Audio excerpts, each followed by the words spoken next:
Hi friend, once again Hiren Rathod. Welcome to my channel in amazing India. और आज हम देश के उन युवाओं की बात करने वाले हैं जो हर साल सरकारी नौकरी हासिल करने के लिए एसएससी, बैंकिंग और रेलवे की प्रारंभिक परीक्षाएं देते हैं।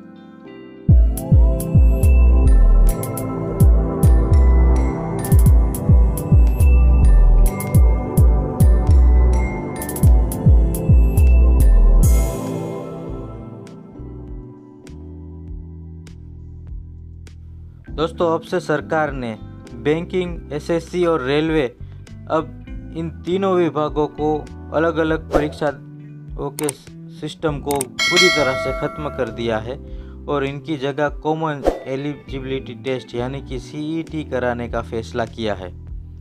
किसी भी व्यक्ति के जीवन में रोजगार बहुत ही महत्वपूर्ण होता है और भारत के युवा इसी सपने के साथ बड़े होते हैं कि एक दिन वो सरकारी नौकरी पाएंगे। लेकिन अब से सरकारी नौकरी पाने का रास्ता पूरी तरह बदल दिया गया है और अब से ये बिल्कुल आसान हो गया है।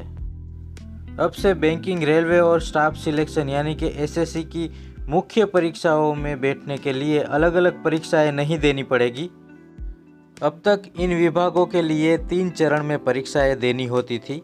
सबसे पहले प्रारंभिक परीक्षा, उसके बाद मुख्य परीक्षा और उसके बाद इंटरव्यू के जरिए उम्मीदवार का चुनाव होता था। लेकिन नई व्यवस्था के तहत इन अलग अलग सरकारी विभागों के लिए अलग अलग परीक्षाएं नहीं देनी होगी, बल्कि इन तीनों के लिए एक ही सीईटी का आयोजन किया गया है।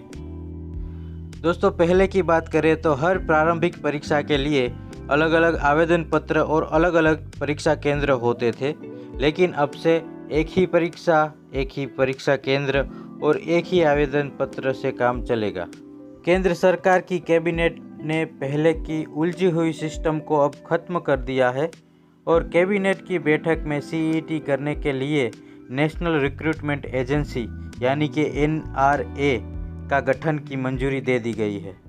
देश भर में फ़िलहाल 20 भर्तियां एजेंसी है जो अलग अलग सरकारी नौकरियों के लिए अलग अलग परीक्षाओं को आयोजित करती है। लेकिन अब एनआरए के गठन के बाद वर्ष 2021 से बैंकिंग, रेलवे और एसएससी की मुख्य परीक्षा में चयन के लिए एक ही परीक्षा पास करनी होगी।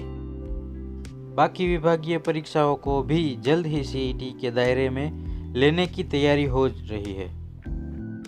इससे फ़ायदा ये होगा कि सीईटी की परीक्षा पास करने के बाद उम्मीदवार ये फैसला कर सकते हैं कि बैंकिंग, रेलवे और एसएससी में से किसकी मुख्य परीक्षा वो सबसे पहले देना चाहते हैं। सीईटी में हासिल किए गए मार्क्स की अवधि 3 साल की होगी, यानी कि कोई युवा चाहे तो इन मार्क्स के आधार पर पहले साल में रेलवे, दूसरे साल में बैंकिंग और तीसरे साल में एसएससी की परीक्षा दे सकते हैं। ये मैं आपको सिर्फ उदाहरण के लिए समझा रहा हूँ। 3 वर्ष के दौरान ये परीक्षाएं देने का क्रम कुछ भी हो सकता है। ये उम्मीदवार की इच्छा पे आधारित होगा कि वो पहले कौन सी मुख्य परीक्षा देना चाहता है। एनआरए अभी 1 वर्ष में 2 बार सीईटी का आयोजन करेगी। इस परीक्षा में ऑब्जेक्टिव सवालों वाले प्रश्न पत्र होंगे। पहले ये प्रश्न पत्र सिर्फ 2 ही भाषाओं में होता था, इंग्लिश में और हिंदी में, लेकिन अब से ये 12 भाषाओं में ली जाएंगी और जल्द ही सभी क्षेत्रीय भाषाओं में ये परीक्षा लेना शुरू किया जाएगा।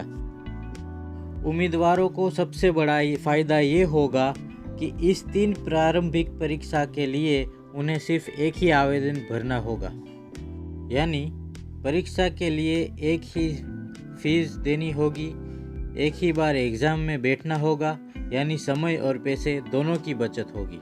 इसका सबसे बड़ा फ़ायदा महिला उम्मीदवार को होगा, क्योंकि अभी एक ही परीक्षा देनी होगी। इस वजह से उन्हें बार बार अलग अलग जगहों पे, अलग अलग केंद्रों पे जाके परीक्षा देना नहीं होगा। आई एम श्योर ये जानकारी आपको पसंद आई होगी और अगर वीडियो अच्छा लगा हो तो प्लीज़ इसे आगे भी शेयर कीजिए और सब्सक्राइब कीजिए मेरी चैनल को। Thank you. दोस्तों, अगर अभी तक आपने मेरी चैनल को सब्सक्राइब नहीं किया है तो प्लीज़ इसे सब्सक्राइब कीजिए और बेल आइकन दबा दीजिए ताकि आपको मेरी हर वीडियो का नोटिफिकेशन सबसे पहले मिले और प्लीज़ मुझे सपोर्ट कीजिए।